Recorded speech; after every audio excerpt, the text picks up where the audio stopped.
하겠습니다.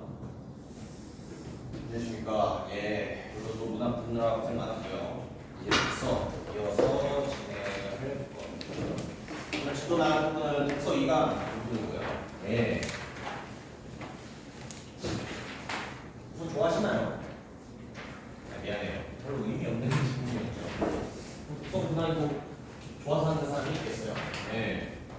저는 학창 시절에 문학을 조금 더 좋아하긴 했어요. 예. 문제 풀면서 독서를 별로 좋아하진 않았는데 여러분들 독서를 하게 돼서 반갑습니다. 주제 내용 보도록 할까요? 일단 사회적해라고 되어 있는데 그렇지. 그런데 이제 크게 우리 모의고사형태, 수능 형태의 이 모의고사형태 문제를 나누면은 영역이 이렇게 나눠집니다. 독서와 문학으로 나눠져요.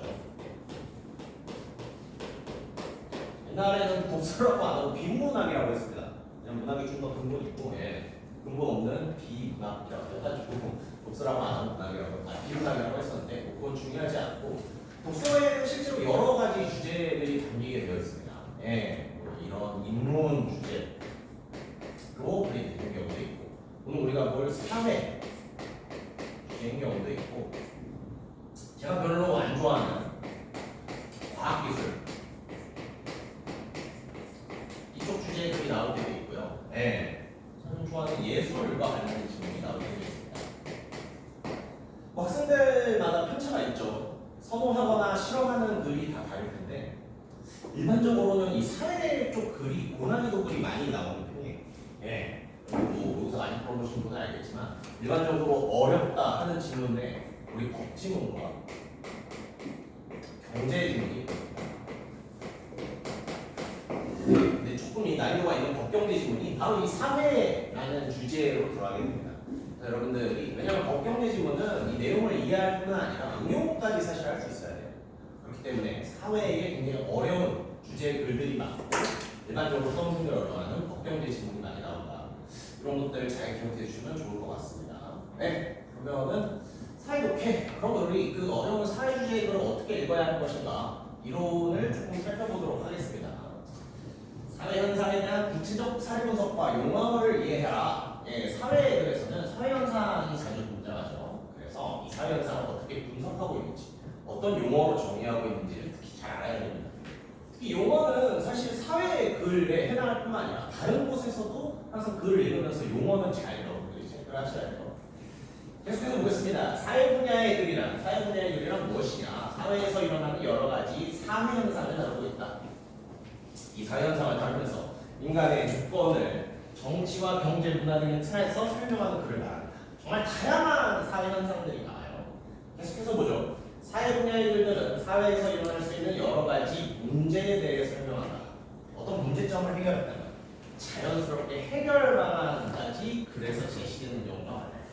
여러분들 사회에 관련된 글을 읽을 때는 여러 가지 사회 현상이 나오고 사회 문제가 나오는데 그 문제가 제시될 때 혹시 해결 방안이 있는지까지 생각해 보면 좋을 것 같습니다. 그래서 사회 현상의 성격과 원인을 어떻게 바라보고 해석하느냐에 따라 또 다양한 관점이 존재할 수밖에 없죠. 그러니까요, 이 사회 현상에 대해서 사실 정답이라는 게 없어요. 그러니까 이 선생님한테 좀 잘만 괜찮은 주제가 없을까? 의대 증원 같은 거 어때? 찬성하시는 분도 있고 반대하시는 분도 있을 거예요. 그럼 이제 찬성 쪽에서는 반대를 뭐 줄론, 반대 쪽에서는 찬성하는 놈을 줄론 이렇게 보겠지만 그거는 이제 좋지 않은 사회겠죠. 찬성 쪽은 이러한 면에서 옳은 점, 잘못된 점이 있고 반대 쪽은 저러한 면에서 옳은 점, 잘못된 점이 있고 그래서 사회 현상에는 항상 다양한 관점들이 존재하기 때문에 독서 부분에서는 관점을 정리하면서 읽어야겠죠. 그러한 상황들이 또 중요하게 독해 방법으로 쓸 수 있습니다. 그래서 마지막으로 사회 분야의 핵심 개념은 뭐냐? 다양한 관점을 요구합니다. 그리고 글쓴이의 주장을 한번 비판해봐라는 내용이 나오고 있습니다. 그래서 뭐 간단하게 정리하자면 여러 가지 사회 문제들이 나올 거고 그에 대한 해결 방안도 나올 수 있어요. 그리고 그 사회 문제를 바라보는 다양한 관점, 2개 이상의 관점이 나올 수도 있으니까 문제와 해결 방안 그리고 관점별로 그렇죠 나눠서 좀 정리하면서 읽는 습관을 들여주시기 바랍니다. 그러면 뭐 사회도 충분히 잘 이해할 수가 있어요.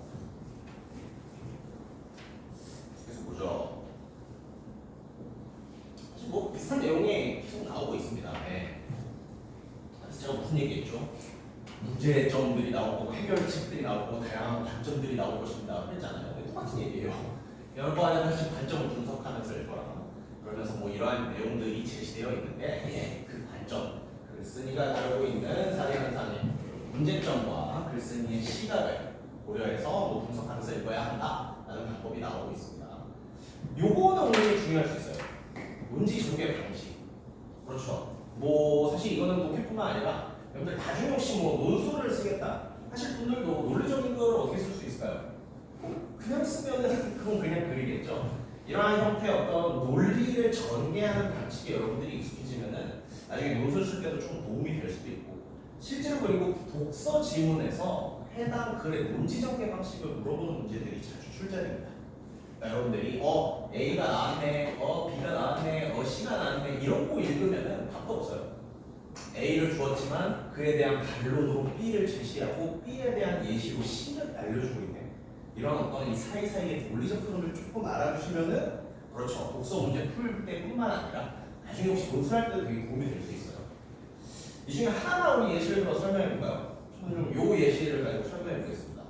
네. 구체적인 사례를 제시하고 그와 관련된 해결 방안을 제시한 다음 한계를 설명하는 어떤 논지 전개 방식이 제시되고 있죠. 네. 예를 들어서 제가 굉장히 정식파야. 나는 내신 싫어. 나는 수능 좋아. 이런 정식파라고 해봅시다. 정식 파이터예요 제가. 그럼 어떠한 구체적인 문제 사례를 제시하겠어요? 요즘 대학 갈 때 여러분들 피곤한 거 있잖아요. 수행평가. 그리고 약간 뭐랄까 문제가 유출될 수도 있는 혹은 선생님, 내신 선생님에 따라서 너무 이제 뭐랄까 주관적일 수도 있는 내신. 이것들이 지금 우리 대학 가는데 굉장히 중요한 지표들 아니겠습니까? 나는 이걸 비판하고 싶은 거예요. 수행평가 내신 하니까 어떤 공정성이 떨어지는 것 같다. 문제 삼았죠. 그러니까 갑자기 좀 다른 얘기를 하자면 제가 중간에 이제 항상 그만두고 다른 일을 하니까 잠깐 알아봤던 적이 있거든요. 그래서 이제 이쪽 취업 준비를 하면서 갔는데 이제 컨설팅 업체, 컨설팅 업체 뭐 하는 거 봤더니 이제 애들 막 공부 방법 같은 거 알려주고 원서 쓸 때 막 도와주고, 그리고 평소 학기에는 수행평가를 대신해준대. 불법 아닙니까? 아니 이게 대학 갈 때 그렇지 여러분들 힘으로 해결하라고 하는 어떤 수행평가를 내준 건데 그걸 뭐 학원에서 대신 해준다는 거예요. 학부모님들이 대신 해준다던가. 미안해요. 아무튼 그래서 좀 깜짝 놀랐었거든요. 아무튼 어떻다 뭐 수행평가 내신이 대학 갈 때 중요한 지표로 사용되는 것은 공정성을 훼손시킬 수 있다. 어떤 좀 구체적인 문제 사례를 제시했습니다. 그럼 해결 방안 어떻게 제시할까요? 전부 다 정시 수능으로 바꾸자. 그러면은 어떻게 비리를 저지르기도 어렵고 공정하게 대학에 갈 수 있을 것이 아닌가 하는 이제 해결 방법이 제시가 된 거죠. 이게 완벽한 해결 방법일까? 여러분 만약에 내신 이제부터 쓸모없습니다. 수행평가 안 해도 됩니다. 고3 때 수능만 잘 보면 대학 갑니다. 그래서 듣겠어요. 학교 수업 안 듣고 좀 모의고사 쓰겠죠. 학교 수업 안 듣고 정시학원 다니면서 정시학원의 자료를 막 풀 거 아니에요. 이 해결책은 어떠한 한계가를 가지고 있어? 공교육이 안 되죠.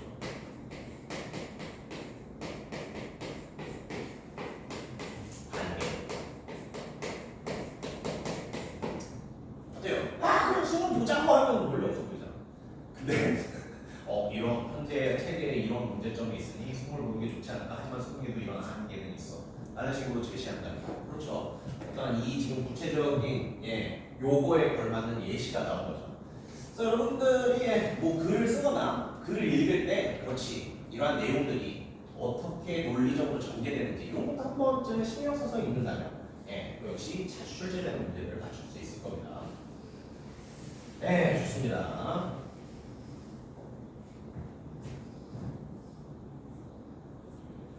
페이지 넘어가서 계속 뭐 비슷한 말이 반복이 되고 있어요. 여러분들 사회 주제의 글을 읽을 때는 아까 말했죠?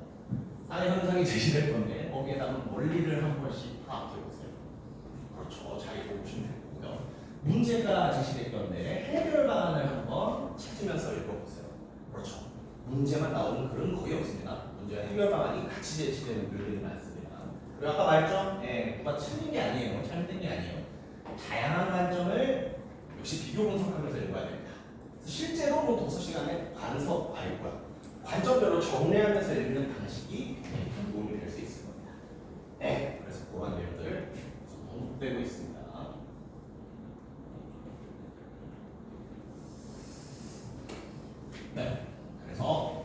하기 위한 질문들 이런 것들은 이제 앞서 내용이 질문으로 바뀐 형태니까 한번 읽어보시고요.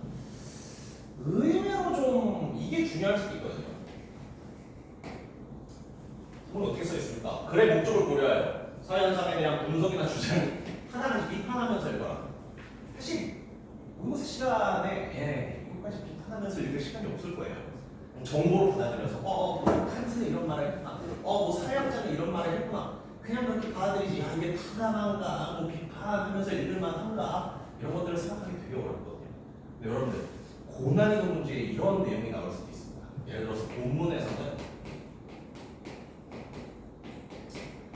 예를 들어서 공자라는 사람의 사회현상 분석과 해결책이 나왔다고 생각합니다. 그럼 읽겠죠. 공자라는 사람은 이런 사회 문제에 대해서 이런 얘기를 했구나. 만약에 이걸 이제 타당한지 비판하면서 읽었다면 그런 여유는 없겠지만, 여러분들 독서에 딸린 어떤 보기 문제에서는 갑자기 순자의 이야기를 하는 경우가 있어요. 뭐죠? 글은 공자 입장에서 쓰였어. 하지만 보기의 순자 짧게 줍니다. 이 순자 입장에서 본문의 공자를 비판했을 때의 내용으로 적절한 것은 문제가 나올 수 있어요. 이럴 때 어떻게 써요? 그냥 공자를 읽는 것보다 그렇지 좀 타당하다 비판하면서 읽었다면, 왜냐면 비판받을 점은 이 순자가 공자를 비판하는 내용 속에 자연스럽게 들어있을 수 있기 때문이죠. 그래서 이게 조금 힘들어요. 실제로 모의고사 하면서. 이런 습관도 들으면 이런 식의 고난이도 문제가 나왔어요. 이게 가장 고난이도 문제거든요. 왜냐면 본문의 내용을 파악해야 될 뿐만 아니라 보기로 따로 나온 내용까지 파악해서 이 내용을 가지고 이거를 비판해야 돼요. 이게 가장 고난이도 문제로 나올 수 있는 거죠.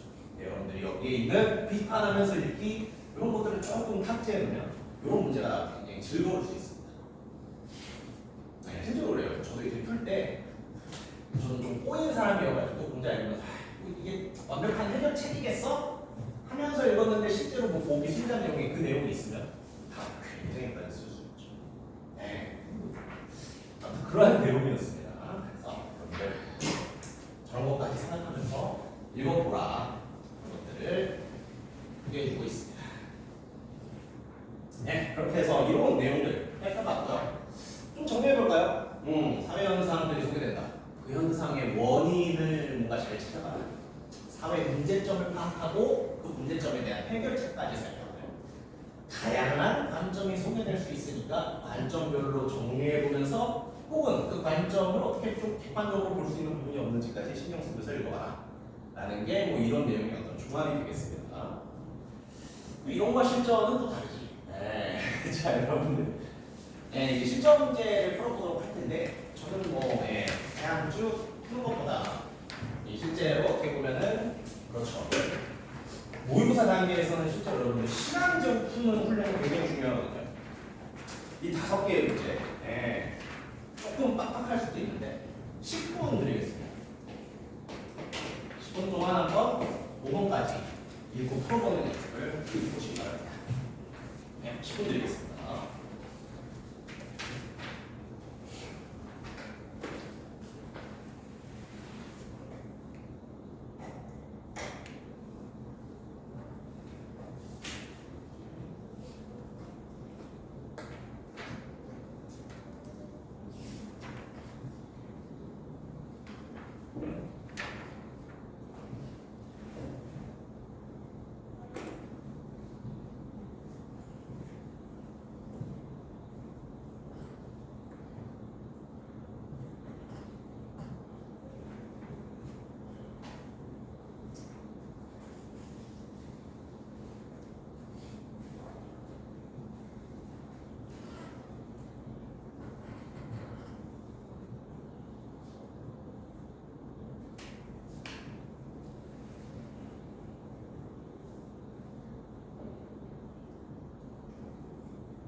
58분 정도가 다시 끝났을 수도 있었을 거예요.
좀 할만합니까?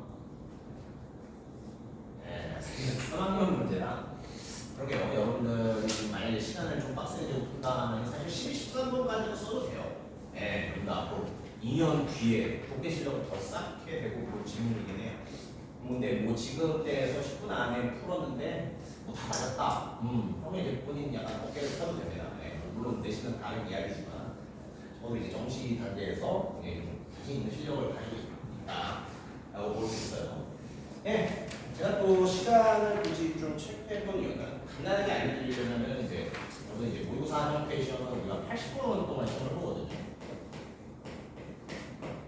그러면 일반적으로 영역이 이렇게 세 가지 영역이 있어요. 독서와 문학과. 그래서 여러분들, 여러분들 이제 어음의 화자가 안 나오는 거 다 나오잖아. 네, 선택이라고 하죠. 어음의 화자라고 하죠. 선택. 그럼 보통 시간을 독서를 한 40분을 쓰고 문학을 한 20. 잠깐만. 문학을 한 문학 25분 정도. 갑자기 상관없네요. 선택 과목을 한 15분 정도 풀거든요. 이러면 이제 80분의 시간이 완성이 되는 거죠. 그리고 경우에 따라서는 문학에 조금 더 문학을 한 30분까지 쓰고 독서를 한 35분까지 줄이는 경우도 있어요. 왜냐하면 점점 문학이 조금 더 어렵게 출제되는 추세라. 예. 아무튼 그렇기 때문에 이렇게 알려주면 되고 독서는 총 4지문이 들어가거든요. 모의고사 형태로 좀 풀어보신 분은 알 거야. 4지문이라고 하지만 정확히는 1 플러스 3지문이에요. 그럼 여러분들이 읽은 것처럼 이렇게 긴 형태의 지문이 3개 나오고 한 지문은 되게 짧게 문제도 3개짜리가 나옵니다. 그래서 요것을 총 해서 한 40분 정도에 풀어야 되니까 한 지문은 한 10분에서 12분 정도 그 사이에 풀면 되고요. 저 개인적으로는 이제 너무 빨리 푸는 것도 오히려 안 좋다고 생각해요. 가깝잖아요. 여기서 80분인데 막 예를 들어서 60분 만에 다 풀었어. 몇 개 틀렸어. 얼마나 아쉽습니까? 이거 다 사실 국어 독서는 이 안에 답이 다 있거든요. 그래서 시간 들여서 다시 읽으면 충분히 다 맞출 수 있거든요. 그러니까 또 빨리 푸는 게 어떻게 보면은 시험에서 유리할 수 있지만 또 너무 빨리 푸는 거는 살짝 더 경계해 주면 되겠습니다. 아무튼 이 정도 사이즈의 글을 읽을 때 10분에서 15분 사이 정도의 시간 안에 풀겠다라는 생각으로 읽으면 좋을 겁니다. 그리고 뭐 예를 들어서 이 지문이 다 끝나고 이제 나 혼자 읽어보고 싶다. 그때는 시간에 구애받지 마세요. 그냥 글의 모든 내용을 천천히 이해한다 생각하면서 다시 읽어보세요. 복습할 때도 막 시험적으로 풀고 그러지 않아도 됩니다. 복습할 때 여러분들은 독해력을 늘리는 게 중요해요. 시간을 푸는 게 중요한 거 아니니까요. 방송에서 이런 것도 잠깐 말했고, 왜 자꾸 딴 얘기를 하고 싶지? 잠깐 진짜 딴 얘기를 하자면, 이제 요즘 제가 유튜브 클립으로 티처스라는 예능을 좀 가끔 보거든요. 네. 일단 그러고 싶어서요. 일단 선생님들 나와서 저 살려주세요 하는 애가 도와주는 예능이에요. 예. 근데 어제 의뢰인의 이제 누나였죠. 누나가 나왔는데 그분이 이제 학생부 등급이 1점대였대요. 1.3인가? 개 잘 봤잖아요. 근데 인서울을 못했답니다. 왜지? 내신 관리 되게 잘한 거잖아요. 왜 인서울 못 가냐? 어디 썼냐 그러니까 이제 뭐 의대 한 군데랑 연세대 고려대랑 뭐 이화여대랑 몇 군데 썼었다. 6개 이렇게 썼는데 안 된 이유가 수능 최저를 못 맞췄거든요. 네. 정말 슬픈 일이에요. 그래서 여러분들 당장 맞아 내신이 훨씬 중요해요. 네. 왜냐면 내신이 지금 높은 비중을 가지고 있으니까. 근데 이런 방학이나 이럴 때는 수능 대비도 조금씩은 해주셔야 돼요. 그리고 내신 관리 계산해서 1점대 만들었는데 이거 못하면 얼마나 억울하겠어요. 네. 그리고 이제 그렇지. 그래서 최저 맞출 때 국어가 쉽겠어요? 수학이 쉽겠어요? 쉽죠. 뭔가요? 아무튼 그러니까 이렇게 전략적으로 여러분들 수능 이런 형태의 시험 방학 때 이럴 때는 좀 틈틈이 공부해 두시고요. 그리고 뭐 이러한 글들이 있다 보면 독해력 자연스럽게 올라가서 내신에서도 굉장히 많이 도움이 될 겁니다. 그럼 이제 글 내용을 좀 살펴보겠습니다. 첫 번째 문단 내용을 한번 보죠. 노동하는 인구는 경제활동에 참여할 의사와 능력이 있는 경제활동 인구와 육아, 가사, 취업준비 등의 이유로 경제활동에 참여할 의사나 능력이 없는 비경제활동 인구로 구분한다. 정보가 분류되고 있네요. 여러분들 이러한 식의 정보 분류가 나오면 여러분들 긴장하면서 머릿속에 어떤 대충의 구조도가 그려져야 됩니다. 한번 정리해 볼까요? 노동 가능 인구를 어떻게 정하고 있습니까? 노동 가능 인구를 경제활동 인구와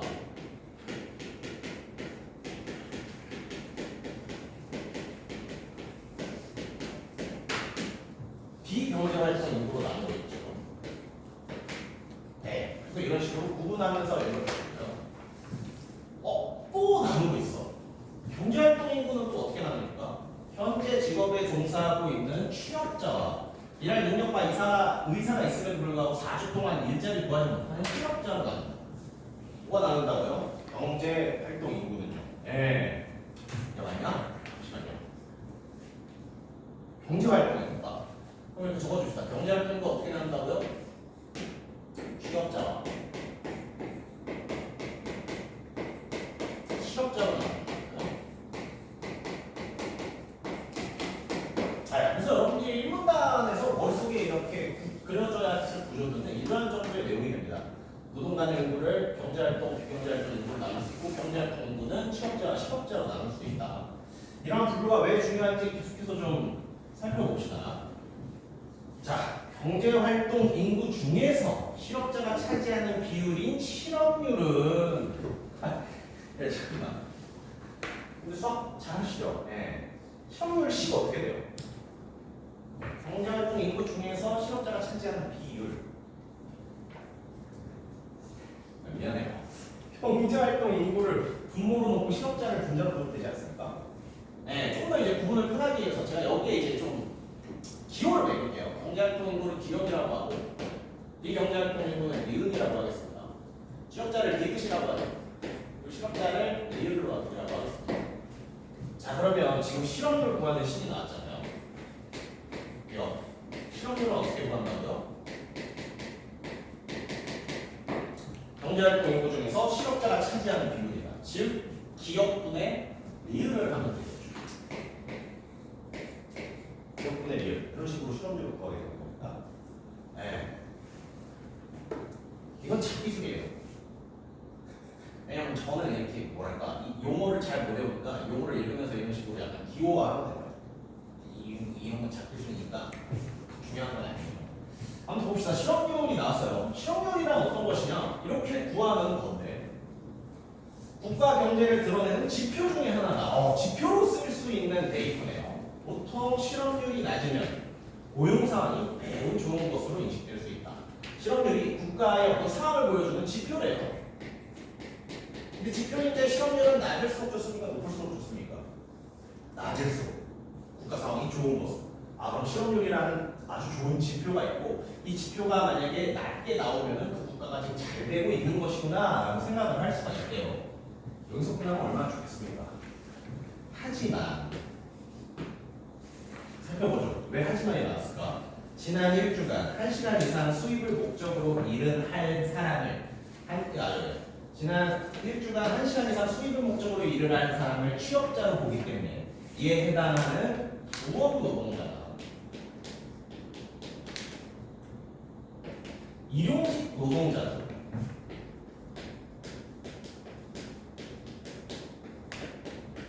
전부 어떻다? 모두 취업자에 해당한다. 부업 노동자, 일용직 노동자. 굳이 기호로 나누자면 어디에 들어간다고요? 디귿에 들어가겠고 취업자에 들어간다고 했습니다. 자, 그럼 실업률 계산할 때 이 사람들 들어가요? 안 들어오죠. 이게 왜 중요한가? 이분들을 비하하는 게 아닙니다. 이분들 절대 비하하는 게 아니에요. 근데 부업 간단히 하는 일 있잖아요. 이런 문화 규칙이 하고 싶어서 하는 사람이 있을까? 그치, 저거 구하면서 혹은 뭐 바쁜 나중에 한가하게 뭐랄까 어쩔 수 없이 하는 일일 경우가 많은 것 같아요. 일용직 노동자는 어때요? 이분들을 무시하는 게 아니라 정말 건설 꾸려갖고 일을 할 수도 있지만 원해서 하는 경우가 많을까? 일용직 노동자 저도 이거 심심할 때 한 번씩 해봤었거든요. 이게 장점은 언제든지 할 수 있어. 단점은요. 야, 공사 끝나면 이거 일자리가 없어져요. 그러니까 뭐야? 부업이나 일용직 노동자나 고용 형태로 보면은 굉장히 불안한 사람들입니다. 이 사람들이 일하고 있으니까 딱 취업자야. 실업률 이런 거랑 상관없어. 하기에는 이 사람들이 가지고 있는 어떤 고용 문제가 있고 이 사람들까지 지표에 반영할 수 없는 실업률은 완벽한 지표가 아니라는 거예요. 네. 아까 이런 시간에 뭐 했어요? 문제점을 제시한다. 해결 방안이 제시된다고 했잖아요. 지금 이게 실업률의 문제점입니다. 실업률에서는 고용 형태가 불안한 부업이나 일용직 노동자들을 반영하지를 못해요. 추가적인 문제점 나옵니다. 또한 능력이 있으나 지난 4주 동안 구직 활동을 하지 않고 구직 활동을 포기한 사람인 구직 단념자는 비경제 활동 인구로 분류된다. 어디에 들어가는 거야? 이 니은에 들어가잖아요. 이게 사실 제일 큰 문제 아니야? 여러분 요새 뉴스 같은 거 보니까 여러분 쉬었으면 청년 심각한 문제인 거 알아요? 네. 그러니까 학원에서 할 얘기는 아니지만 지금 진짜 큰일 났거든요. 네. 스카이 나오면 출연 잘 안 돼. 첫때부터 살짝 시작이었는데 첫때부터 노력하면 될 수 있었는데 제가 좀 오래 쉬었음이었거든요. 네.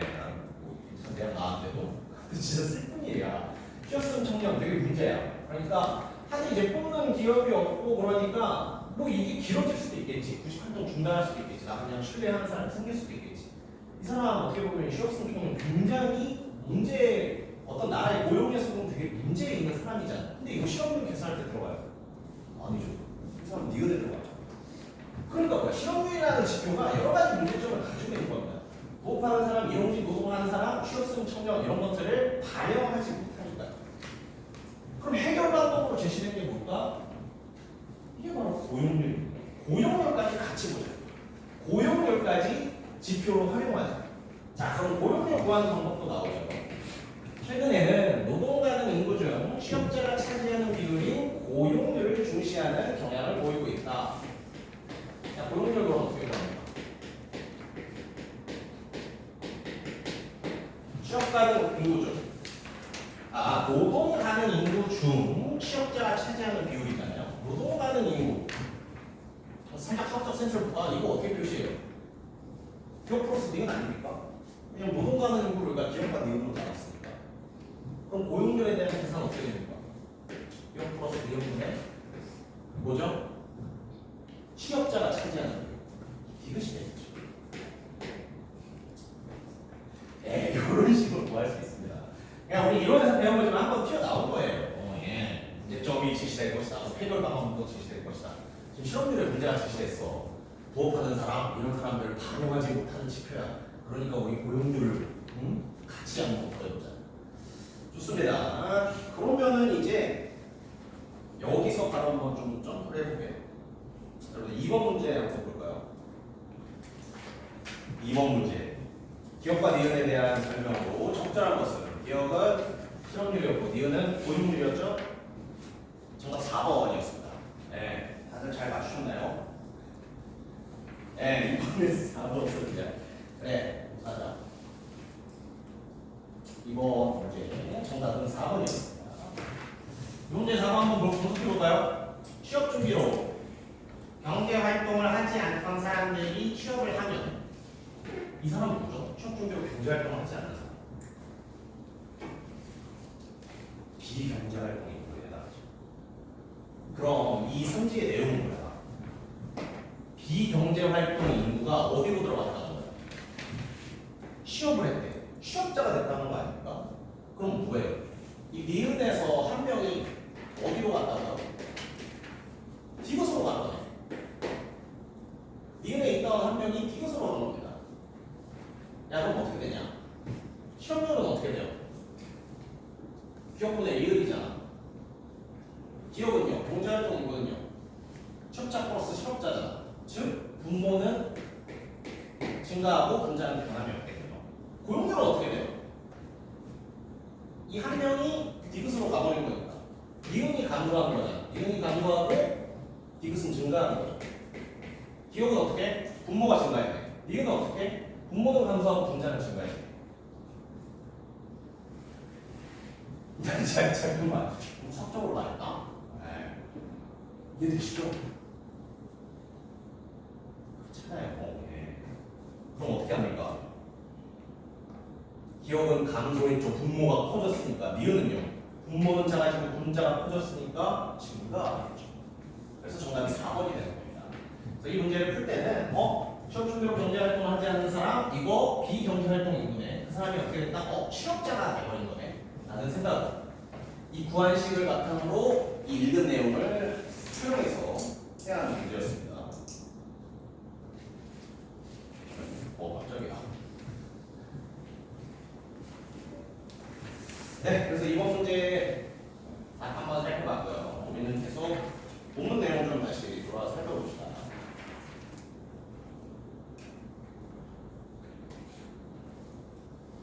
네, 이 3분단 물 차례죠. 3분단의 내용이 좀 길어요. 네, 3분단 내용도 한번 살펴보죠.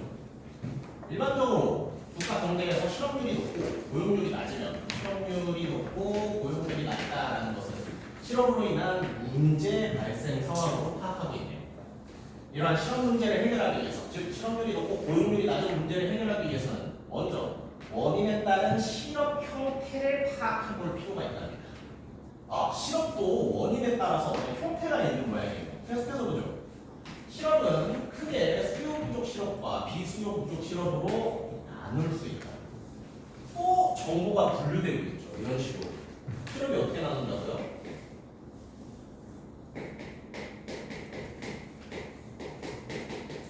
수요 부족 실업이에요. 비수요 부족 실업으로 나눈다.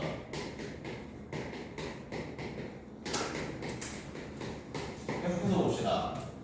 수요 부족 실업이란 1번이죠. 수요 부족 실업이란 뭐냐? 어떤 경제의 노동력에 대한 총수요가 전체 노동력을 고용할 수 있을 만큼 크지 않을 때 발생할 수 있는 실업이다. 이 문장이 좀 복잡할 수도 있어요. 근데 이거 개정시 살짝 있으면 편할 수도 있는데 여러분 한번 생각해볼까? 어떤 경제의 노동력에 대한 총수요, 이거 무슨 말이에요? 노동력이 이만큼 필요해. 쉽게 말하면 일자리 수예요. 일자리 수만큼 노동력이 필요하잖아. 일자리 수만큼 노동력이 수요되잖아. 이 상황을 생각해 볼게요. 어떤 국가 A라는 국가가 있어요. A라는 국가 일자리 수가 10만 개 있다고 생각해요. 근데 이 나라에서 일을 해야 하는, 즉 취업을 해야 하는 사람, 노동력을 가진 사람은 15만 명이 있다고 했고요. 이 나라의 실업자 반드시 몇만 명 이상은 생길 수 있습니다. 5만 명이죠. 그쵸? 노동력은 15만 명, 일해야 되는 사람은 15만 명인데 그 노동력에 대한 수요, 일자리 수는 10만 개밖에 없어. 그럼 5만 명은 올 수밖에 없어요. 이런 실업을 뭐라고 한다? 이런 실험을 바로 야채로라. 그렇지. 수요 부족 실험이라고 한다. 네. 그래서 이러한 예시를 한번 생각해보면 저 수요 부족 실험이 좀 머릿속에 잘 들어올 겁니다. 계속해서 봅시다. 쓰지 않을 때 발생하는 실험이며 그것의 단기적 현상이 경기적 실험이다. 경기적 실험은 뭐라고요? 수요 부족의 단기적 현상이 바로 경기적 실험이라고. 계속해서 봅시다. 단기적 현상이 경기적 실험이다. 즉 경기적 실험이란 뭐다? 경기 침체로 인한 기업의 인원 감축 결과로 발생하는 비자발적 실험인 것이다. 경기적 실험은 뭐다? 비자발적 실험이다.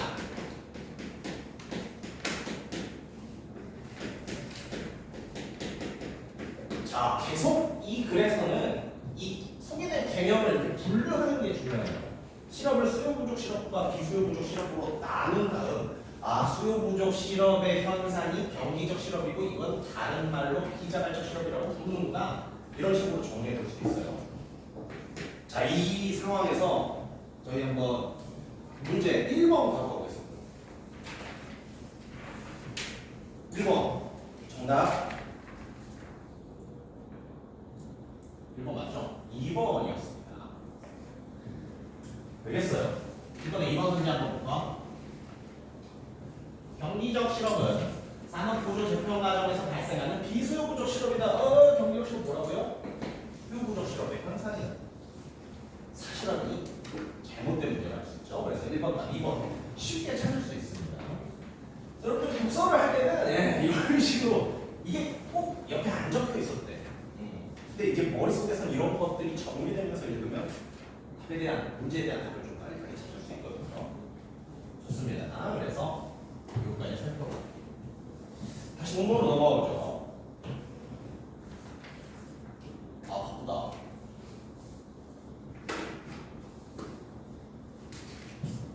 좋습니다. 그러면은 수요 부족 실험을 이렇게 설명했으니까 비수요 부족 실험도 설명해 줘야 되잖아.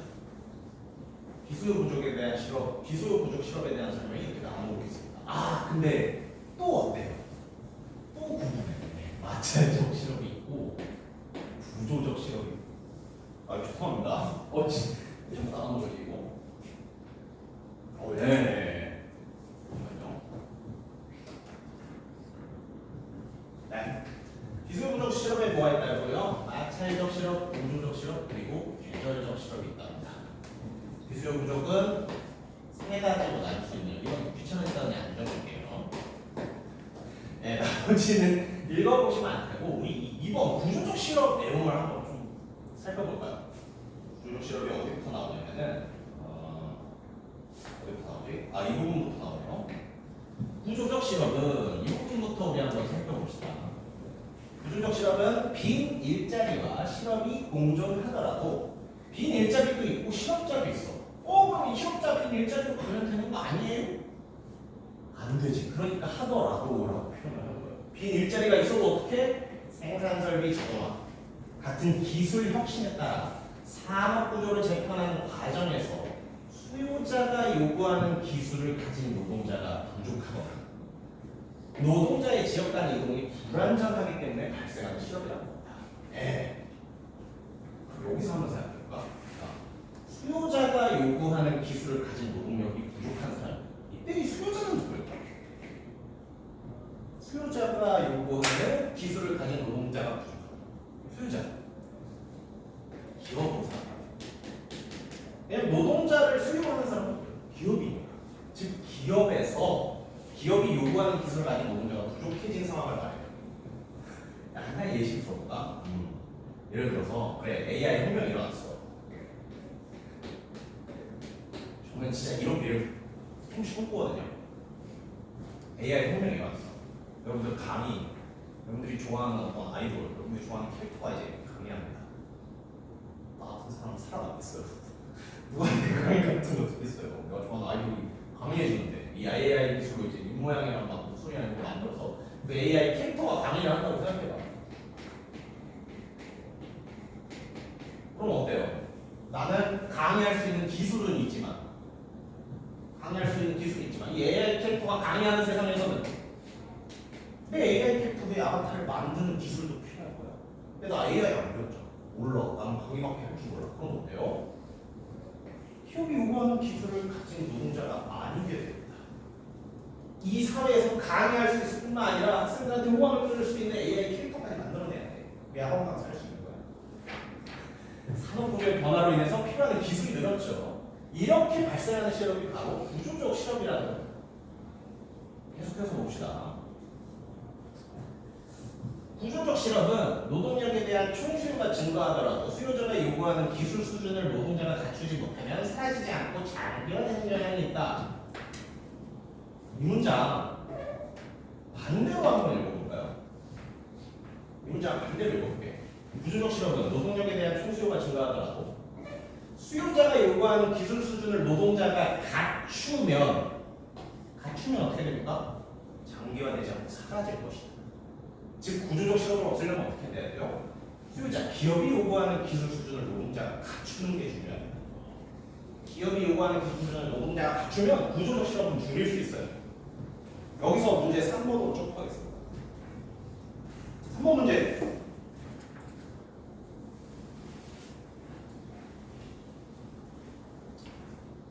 정답은 5번이었습니다. 예, 글 맞추셨나요? 여러분들 글 잘 읽으셨으면 아마 이 부분에서 이 상황, 이 보기 상황 보고 이거 구조적 실험이냐 아셨을 거예요. 왜? 경제 성장이 이루어져서 추가적인 고용 수요, 즉 빈 일자리도 더 생겼어. 근데 어때? 자동화 공정이 들어서면서 이 자동화 공정에 대한 기술을 가진 사람이 가지지 못하면 실업자가 될 수밖에 없는 거예요. 즉 구조적 실험이 발생한 상황으로 볼 수 있습니다. 정답 5번이었죠. 이번 문제 한번 내어볼까?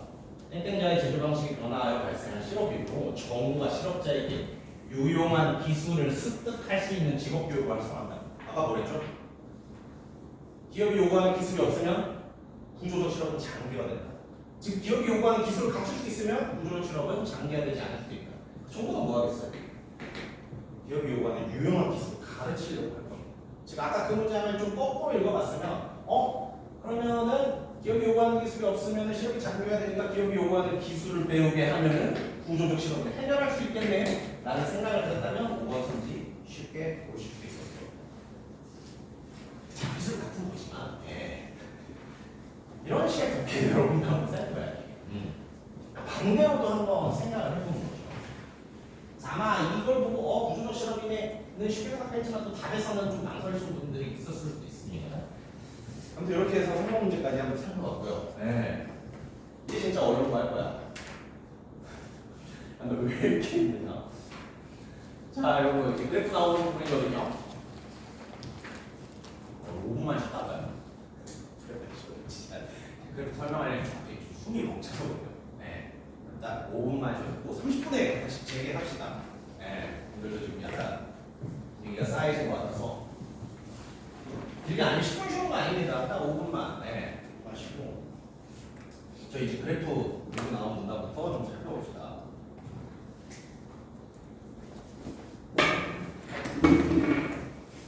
안 쉬어도 되나? 할까?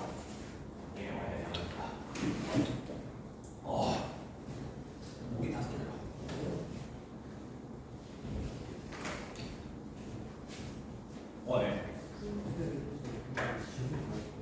진짜요?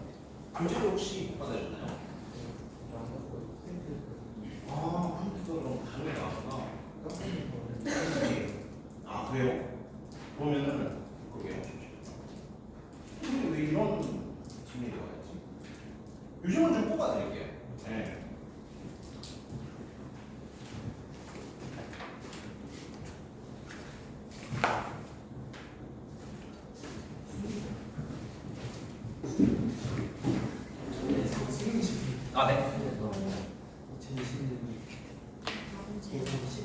그래요?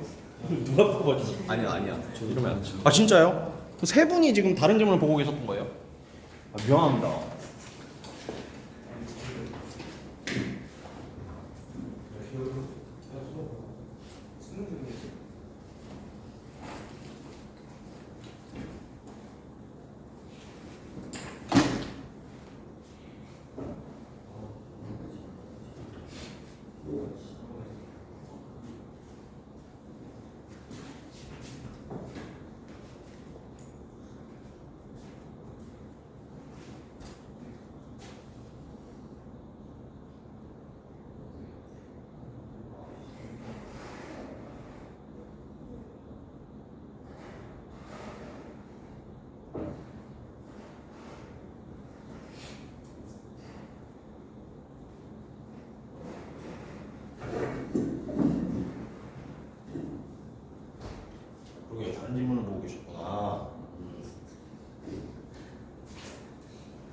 당황하셨겠어요. 왜?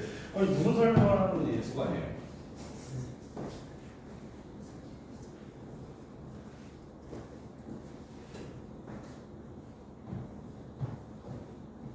또 이렇게 된 김에 혹시 잠깐 해본 같은 휴식을 가는 거죠. 네.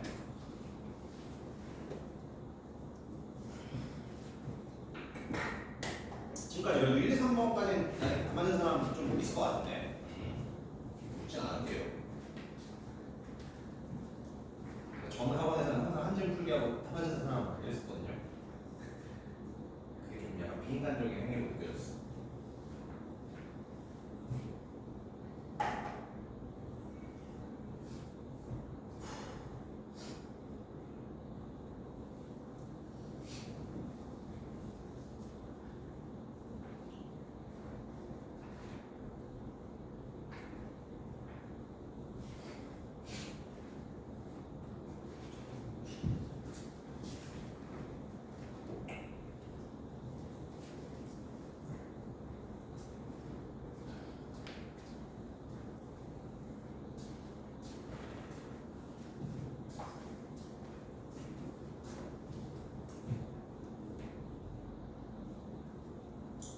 오늘은 가고 싶은 대학 학과를 거의 다 정하셨습니까?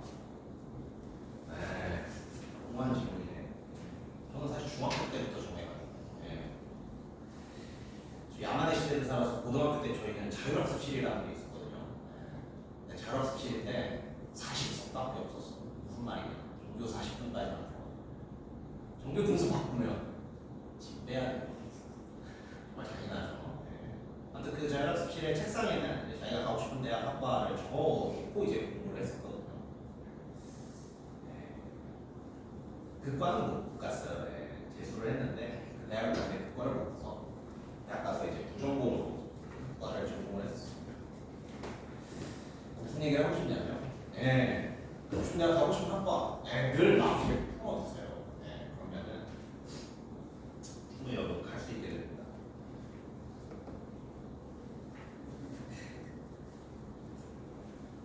대학까지만 하는 거 아닙니까?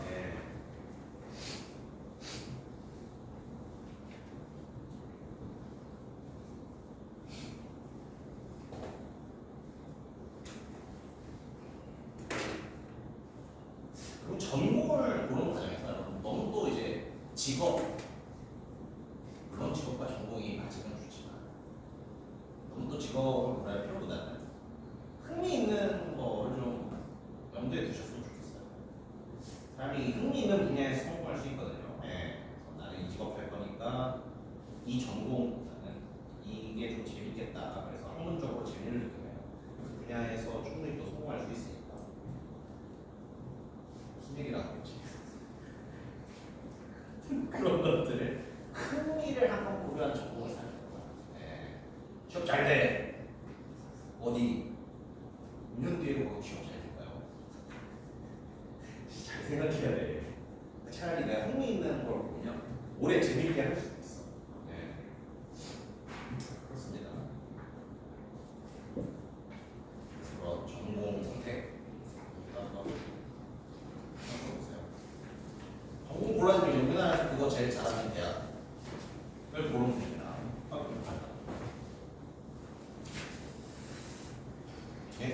그러면은 이 질문이 맞네. 아까 못 받으셨다는 분들, 다른 거 받으셨다는 분들.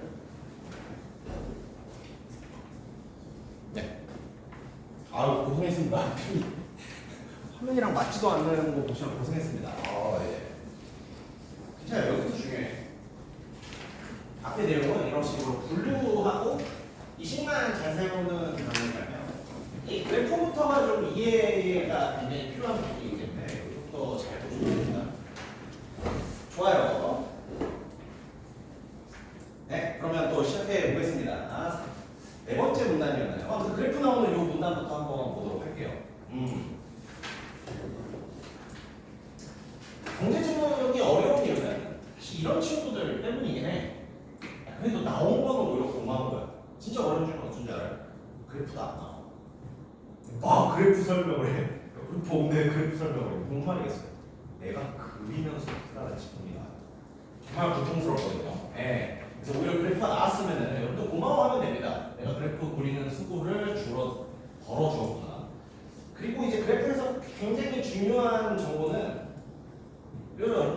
가르치는 어떤 이 그래프가 형태가 와이양하네 이런 형태를 신경 쓰는데 실제로 중요한 정보는 이 축에 대한 정보가 진짜 중요합니다. 사실 이 축에 대한 정보만 알아도 이 그래프를 이해하는 게 크게 어렵지 않아요. 그게 뭔 말이에요? 그럼 볼까? 글로 이제 넘어가 보겠습니다. 실험의 범위는 다양하기 때문에 실험의 형태를 명확하게 구분하는 것은 쉽지 않지만 어떻게 하겠다? 실험의 형태를 구분하겠다죠.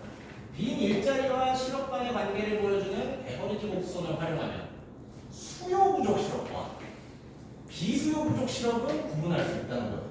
이 베버리지 곡선의 목적은 뭐다? 이거 두 개 구분하는 겁니다. 이 그래프를 그리면 수요 부족 실업, 비수요 부족 실업을 구분할 수가 있대요. 그럼 이제 그래프에 대한 설명 들어갑니다.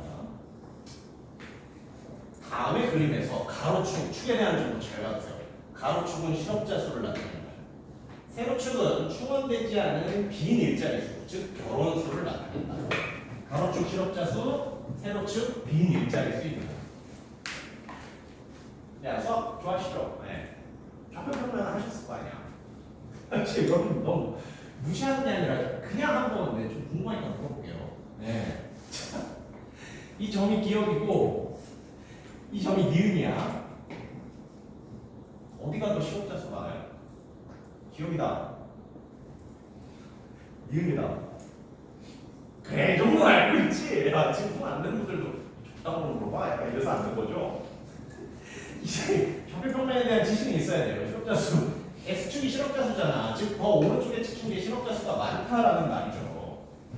점의 위치를 바꿔볼까? 이 점이 기억이고 이 점이 니은이라면 빈 일자리 수는 어디가 많아? 기억이 더 많죠. 왜? Y축으로 위에 있으니까. 그러니까 여러분들 수학 시간에 열심히 들어주세요. 왜냐면 국어 독서에서 은근히 좌표평면을 알면 편한 질문들이 굉장히 많아요. 아무튼 그렇습니다. 그래서 그래프를 볼 때는 항상 축에 대한 정보를 굉장히 잘 기억해 두시라. 계속해서 보겠습니다. 이 그림에서 두 가지 변수 사이를 나타내는 곡선이 우하향하고 있는 것은 결혼수가 감소하면 실업자 수가 증가하고 결혼수 감소, 실업자 수 증가. 맞나요? Y축만 보자는 거예요. 결혼수 내려가고 있죠? X축은 증가하고 있네요. 즉, 빈 일자리 수가 감소하면 실업자 수는 늘어나고 있는 요런 게 이제 우하향하고 있다는 거고 이게 바로 비원 그래프를 해석한 내용이죠. 그리고 그 역보한 성립한다. 역을 뒤집으면 되지. 실업자 수가 증가하면 어때요? 빈 일자리 수 결혼수 감소하고 있네요. 그 역보 성립한다는 것을 나타낸다. 자, 이 고기술 합니다. 고기술 아니야. 그림의 원점에서 45도로 나간 직선 F. 야, 45도래.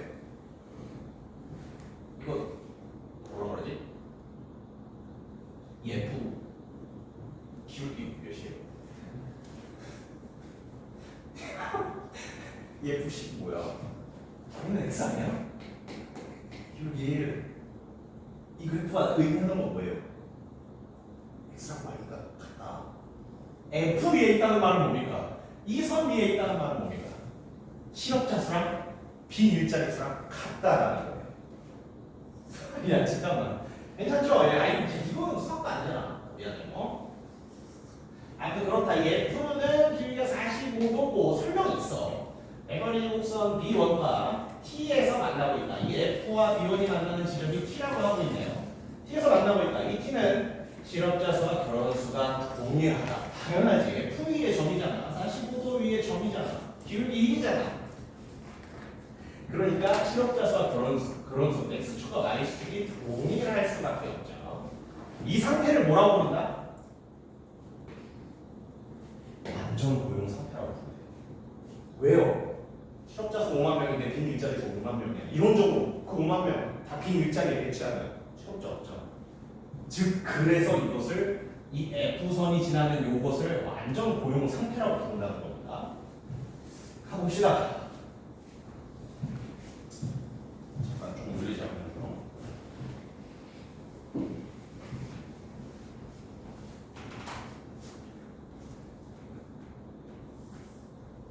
네, 이만큼만 올려갈게요.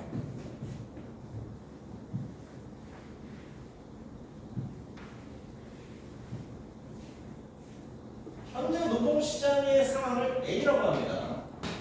현재 노동시장의 상황이 여기네요. 야, 많냐? 빈 일자리가 많냐? A에서는. 다 머릿속으로 다 생각하셨죠? A에서는요. X좌표가 Y좌표. X가 넓잖아. 즉 증시업자가 더 많다는 얘기지. 빈 일자리가. 아까 그럼 뭐 생긴다 그랬어? 수요 부족 시험. 기억나죠? 아까 10만 명이랑 15만 명으로 예시 들었잖아요. 괜찮아. 그래 계속 나오고 있어. 계속 가볼게요. 현재 노동시장 상황은 A다. A 지점을 보니까 X축 값이 Y축 값보다 더 커요. 즉 실업자가 더 많은 겁니다. 지금 빈 일자리 수보다. A라고 할 때 수요 부족 실업을 어떻게 구하나요? 노동자 수입비에 빈 일자리가 부족하여 발생한 실업이다. 그러니까 어떻게 한다? UA에서 VA를 빼면 된다. 이쪽에 적어볼까요? 자, 수요 부족 실업 어떻게 구한다고요?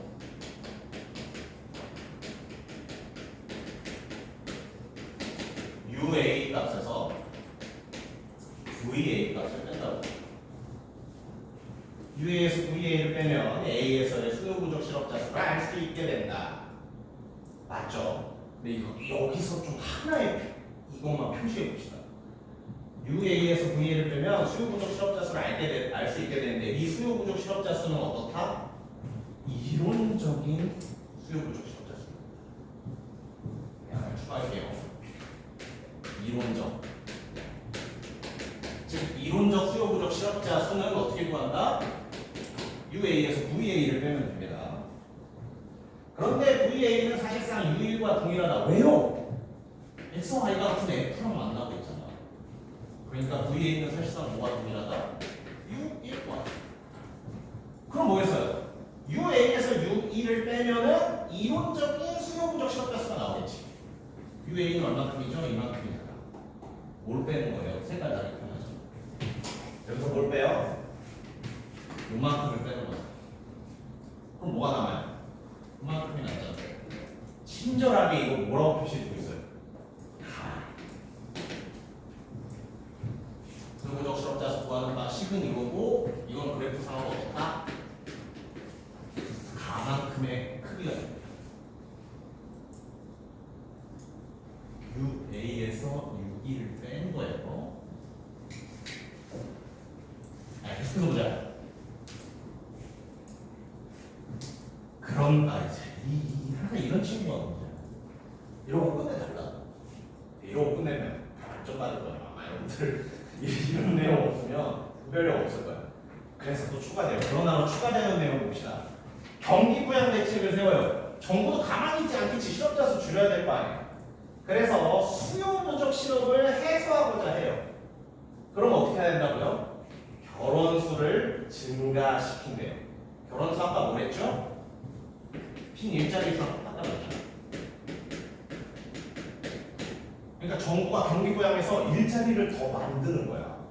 그럼 그 늘어난 일자리만큼 실업자들 조금 더 취업할 수 있을 거 아니에요. 근데 그게 어디까지만, 얼만큼까지만 그 실업자 수를 줄일 수 있다? 완전 고용 수준인 T에 대한 UT까지만. B1의 완전 고용 수준인 T에 대한 UT까지만. 자, 그리고 다시 잘해요. 지금 이만큼이 실업자고 이만큼이 빈일자리다. 정부가 경기 부양을 하겠대. 그래서 빈일자리 수를 놀리겠대. 어디까지? T 지점까지 늘리겠대. 그럼 해결이 돼요? 아니지. 실업자 수는 이만큼인데 정부가 늘린 일자리 수까지 합치면 이만큼이지. 물론 이것보다는 늘어났지. 아까 이만큼보다는 정부가 이만큼 일자리 수 늘린 거야. 근데 어디까지만 늘릴 수 있다? 이 T 지점까지만 늘릴 수 있다. 그래서 잘 구별했어요.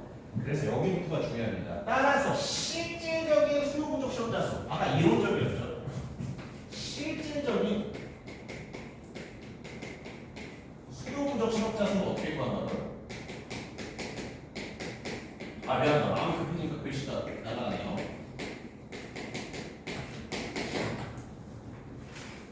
이거 색깔을 표시해볼까? 실업자 수 얼마? 2만. 지금 빈 일자리 얼마? 이만큼. 정부가 어디까지 늘릴 그럼 실업자 수에서 정부가 내린 일자리 수까지 빼면 이만큼 빼면 얼마 남아요? 이만큼 남아요. 이게 뭐라고요? 실질적 수요 실업자 수. 그래프로도 표현해주고 있죠. 그래서 UA에서 UT를 뺀다. UA에서 UT를 빼면 뭐가 된다고요?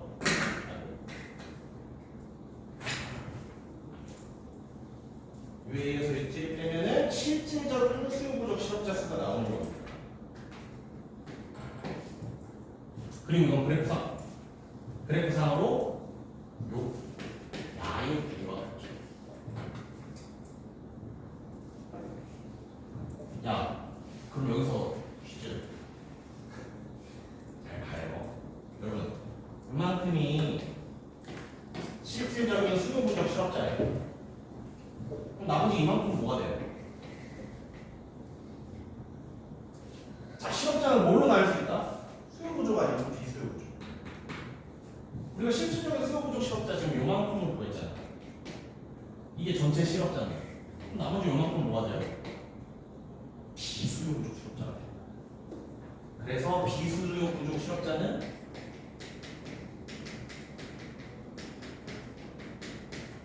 그래프상 이 다만큼의 길이가 됩니다. 오케이? 요게 좀 빡세. 아마 쉽게 한 사람도 있었을 거야. 자, 바로 그럼 문제로 넘어가고 있습니다. 여러분들 4번 문제 한번 볼까요?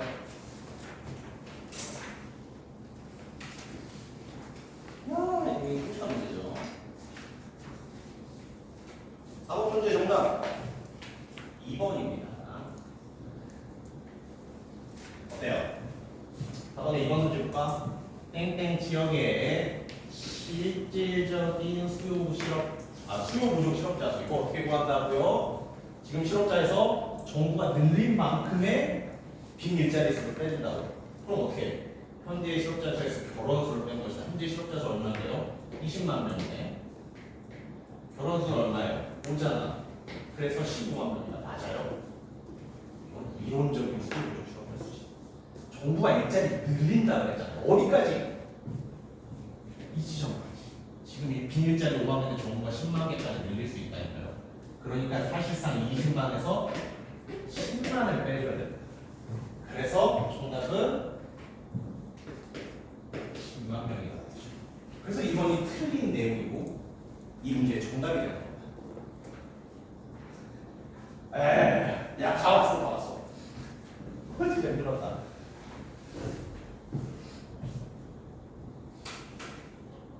이해가 안 된다면 제가 한 번 더 해보겠어요. 이거는 뭐야? 지금 실업자는 20만 명이고 빈 일자리는 5만 개예요. 정부가 경기부양 정책하면 빈 일자리 몇만 개까지 늘릴 수 있다고요? 요 지점까지 10만 개까지 늘릴 수 있는 거야. 그럼 실업자 수 20만 명에 빈 일자리 수 정부가 늘린 것까지 합한 빈 일자리 수 10만 명. 그래서 실질적인 수요 부족 실업자 수는 20만 빼기 10만 10이 되는 거예요. 오케이. 이걸로 다 갔고요. 마지막 문답은 좀 어렵진 않아. 마지막 문답 노래도 좀 간단하게 살펴봅시다.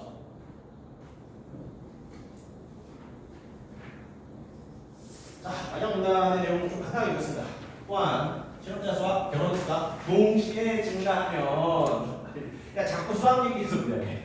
이거 X축이었잖아. 실업자 수. 결혼 수, 빈 일자리 수 이거 Y축이었잖아. 이거 동시에 증가한다는 뭐야? 말은 뭐야? 그래프 어떻게 이동해요? 이렇게 이동한다는 거죠. P1의 그래프가 P2의 그래프로 이렇게 이동했다. 네, 좋아요. 자, 미안해. 가스라이팅해서 미안해. 자, 실업자 수, 결혼 수가 동시에 증가하면 B1의 그래프가 B2로 곡선 자체가 이동하게 된다. 이 경우는 노동시장에서 결혼 수가 높아지고 있어. 빈 일자리가 많아지고 있어. 근데 어떻게 실업이 해결 안 되는 거야. 실업자 수가 증가하는 것이다. 노동시장에서의 수요 공급 불일치정도가 높아져 비수요 부족 실업자 수가 증가하고 있음을 의미한답니다. 자, 이처럼 배버리지 곡선 약간 이 곡선 활용하면 뭐 할 수 있다고 그랬죠? 수요 부족 실험과 비수요 부족 실험을 구분해서 파악할 수 있다고 했어요. 그렇게 끝나는 글이었습니다. 네. 어때요? 긴 글이지만 사실상 정리한 내용은 이게 다거든요. 이것만 있으면 읽을 수 있는 거야. 물론 이거는 제가 문제에 필요한 내용만 정리해서 그래요. 여러분이 아직 뭐가 문제로 나올지 모를 때는 정리하는 내용이 훨씬 더 많아지긴 하겠죠. 예. 근데 이렇게 독서 지문, 그렇죠. 정보가 아주 많은 지문이에요. 이런 거 여러분들이 읽으면서 이렇게 정보를 구분하고 있네. 이 실험률을 구할 수 있는 식을 알려주고 있네. 이 식은 근데 이 위에 내용과 연계해야 사실 만들어지죠. 실험을 두 개로 구분하고 있네. 이 두 개를 어떻게 나누는지 그래프로 보여주고 있네. 이런 것들을 하면은 이 글에 있는 내용을 전부 파악할 수 있었던 것입니다. 네, 좋습니다. 다음 질문으로 넘어가보죠. 숨이 막혀요. 다음 질문은 시간이 좀 빡빡해서 여러분들과 다 볼 수는 없을 것 같고 좀 중요한 포인트만 잡아볼까? 여러분 지금 1문단 한번 눈으로 쓱 읽어보실래요? 의사표시 그 1문단 한번 눈으로 읽어봅시다.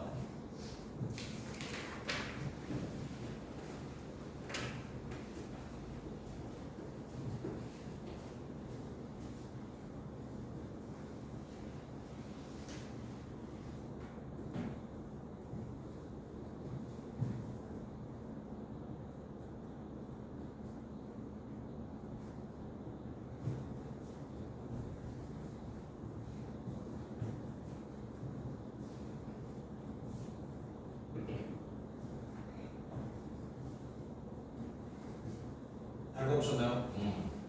여러분들이 글 쓰는 사람이라고 생각해볼까? 여러분들 나이대한테 이런 좀 의사표시에 대해서 알려주고 싶은 거야. 그래서 뭐 내신 의사, 뭐 효과 의사 이런 용어를 쓰면서 알려줬는데 여러분 어때? 애들이 이거 알아먹을 수 있을까? 걱정이 되는 것이죠. 그래서 뭘 추가했어요? 사례를 직접 넣어버렸어요. 그러니까 여러분들 이 1문단에 여러 가지 개념이 나오잖아요. 벌써 몇 개 개념 나왔어요. 동기, 효과 의사, 표시 의사, 행위 의사, 표시 행위 5가지 개념이 나왔잖아요. 이거 5개 그 자리에서 외울 수 있을까? 아마 죽어도 안 될 겁니다. 근데 되는 사람도 있어. 효과하는 사람. 그런 사람은 독서가 되게 쉬워지거든요. 어쩔 수 없이 이 글을 이해하면서 읽으려면은 그렇죠. 이 예시를 사실 잘 써야 돼요. 여기에 몇 가지 개념 나왔죠? 동기 나왔지. 물론 몇 개 더 있지만 일단 중요한 부분만 써볼게요. 효과의사 나왔지.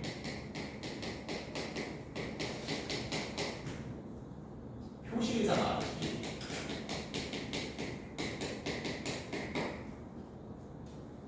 행위의사 나왔지.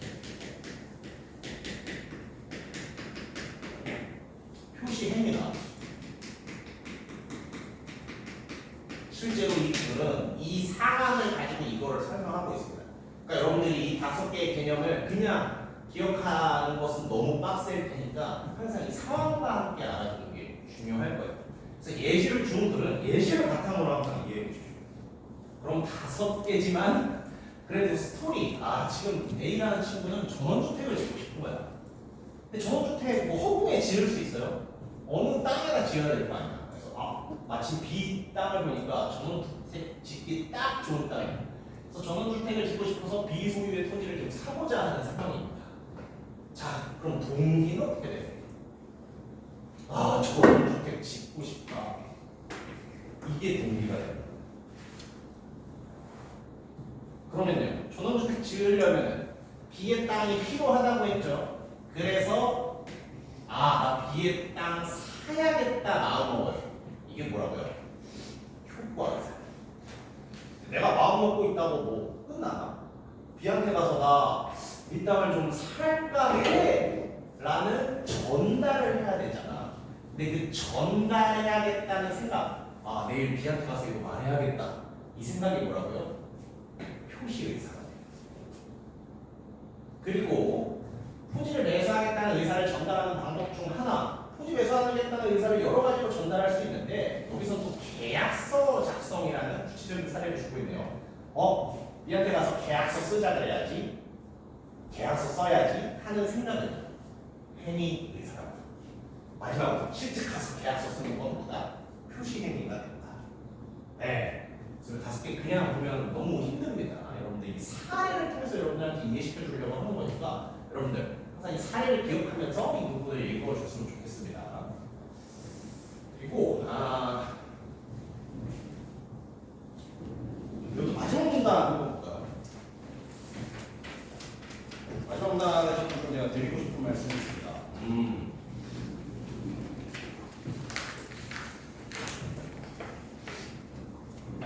마지막 문단.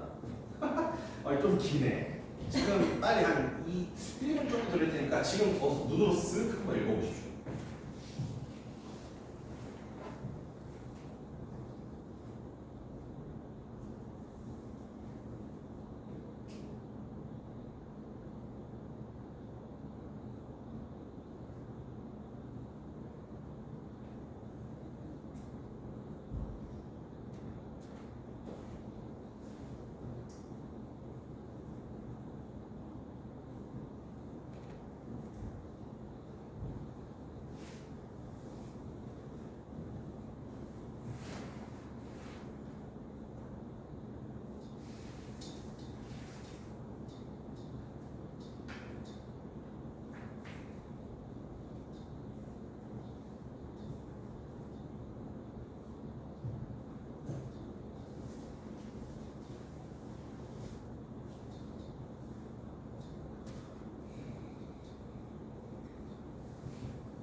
되게 줄이고 싶은 글이죠.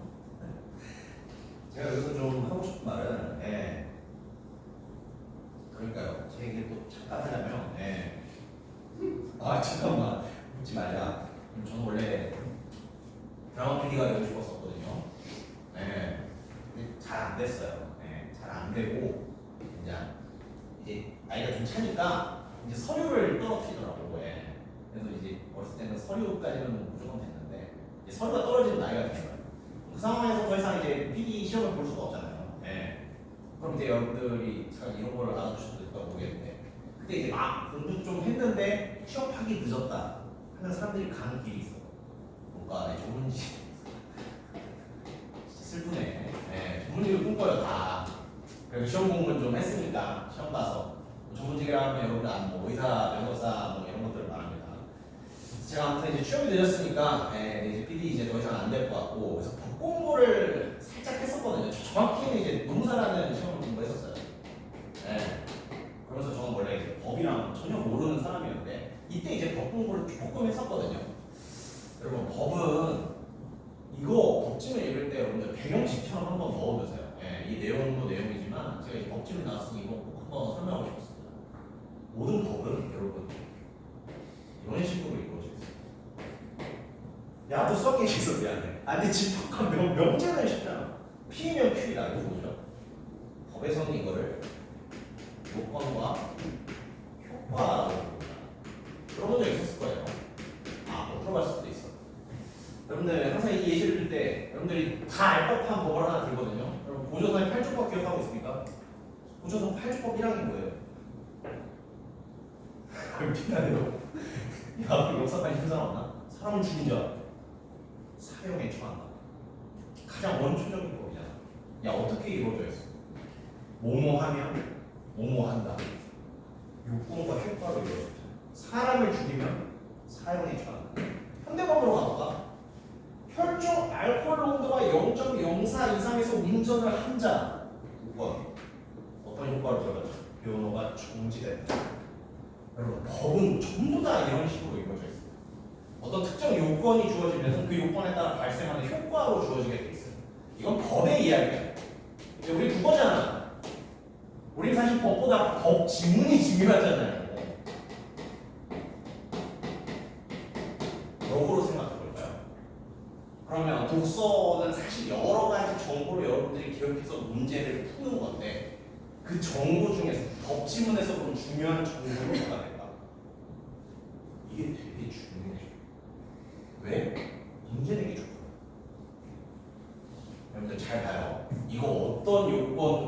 어떤 효과를 말하고 있습니다. 착오를 이유로 법률 행위를 취소하기 위해서는, 즉 착오로 인한 취소라는 효과를 발휘하려면 여기서 제시된 첫째, 둘째, 셋째, 넷째로 제시된 네 가지 요건이 필요하다라는 식의 문단. 네. 국어는 정보, 그래 법은 법이고 이 빈단은 사실 정보잖아. 중요한 정보는 뭐겠어요? 요건이야. 왜? 문제 내기 좋으니까. 그러니까 취소하려면 어떻게 해야 돼요? 이 네 가지 요건 달성해야 돼요.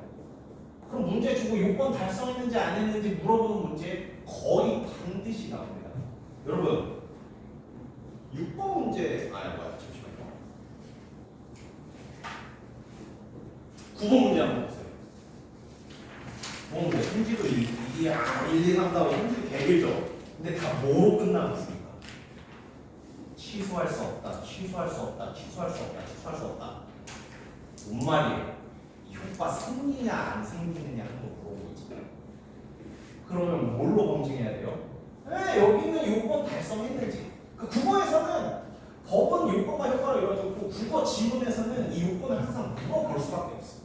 그러니까 여러분 법 지문 읽을 때 어떤 요건이 나와. 그 요건 달성했을 때 효과가 나오는 거니까 이 요건 꼼꼼하게 챙기는 문제들 나오겠다. 반드시 좀 예상을 해보십시오. 너무나 당연하게 이런 구호 문제 같은 게 나올 수밖에 없어요. 미안해요. 아무튼 이 마지막 문단의 어떤 내용을 설명하기보다, 그러니까 여러분 혹시 이후에 이제 덕지문을 보게 됐을 때 하나의 접근법을 좀 알려드리고 싶어서 이 얘기를 좀 길게 그래도 했습니다. 법은 요건과 효과로 이루어져 있다. 그럼 법 지문은 이거를 다루고 있을 거 아니야. 이걸 정보로 다루고 있을 거 아니야. 근데 문제 내기 좋은 정보가 뭐다? 요건 쪽에서 풀렸어. 그럼 이 법 지문을 읽다가 여러분이 어떤 이런 요건 같은 것들을 소개해줘. 제대로 기억해 주시기 바랍니다. 그래야 응용 문제를 좀 풀 수 있어요. 이런 얘기를 좀 하고 싶었습니다. 그러니까요, 뒤에 지문은 여러분들 숙제다. 시간이 이렇게 되어버렸네요. 뒤에 지문은 여러분들 소개를 드리고, 이게 자필 분석본이거든요. 여러분들 이제 앞에 우리 같이 풀어본 지문이랑 우리 지금 잠깐 설명한 이 지문에 대한 해설이랑 답도 다 있으니까 여러분들 복습하면서 사용해보고, 혹시나 이거 풀어보고 이제 이걸로 복습했는데도 모르는 부분이 있다.